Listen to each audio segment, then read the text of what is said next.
Isang unique na paraan ng pag-iihaw, binalot nga po sa upak ng saging upang manatiling juicy, masarap ang iyong inihaw na karne. Kagaya na lamang po nitong napaka-juicy at siyempre sobrang sarap na karne ng baka.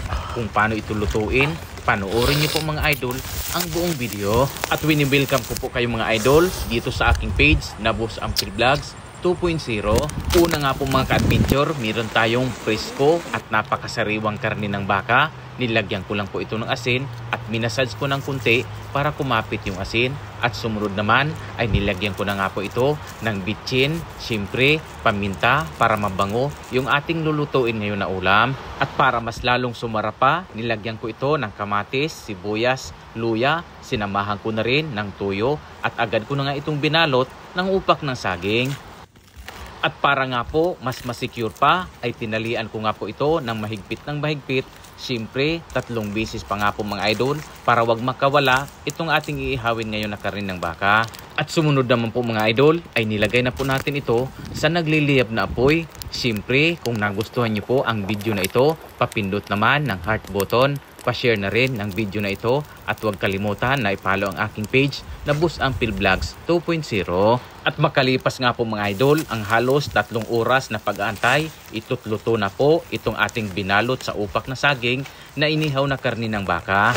At ito na nga po mga idol, medyo nasunog nga po ang dulong bahagi nitong karne ng baka na ating inihaw. Pero okay lang po yan mga idol. Ang mahalaga po, mabusog tayo sa ating tanghalian ngayon. Siyempre, ang ganitong paraan ng pagluluto mga idol, talaga namang kita nyo, napaka-juicy at tamang-tama talaga ang pagkakaluto natin dito sa ating napakasarap na inihaw.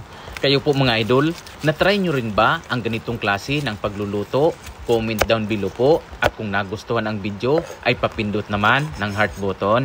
At sa puntong ito nga po mga idol ay talagang takam na nga po ako na matikman itong napakasarap na ulam. Siyempre hindi mawawala dyan ang maanghang na sawsawan. Kaya naman halina't samahan niyo ako mga idol at titikman na po natin itong napakasarap na inihaw na gamit nga po ang upak ng saging.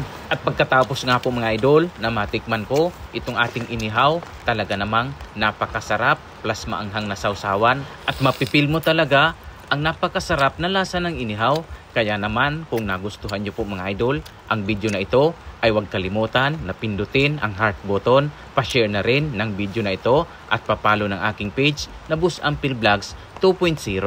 At habang patuloy nga po ako sa pagkain nitong ating kakaiba na pagluluto ng inihaw, ay gusto ko muna na mag-shoutout sa aking mga kababayan dito sa probinsya ng Masbate.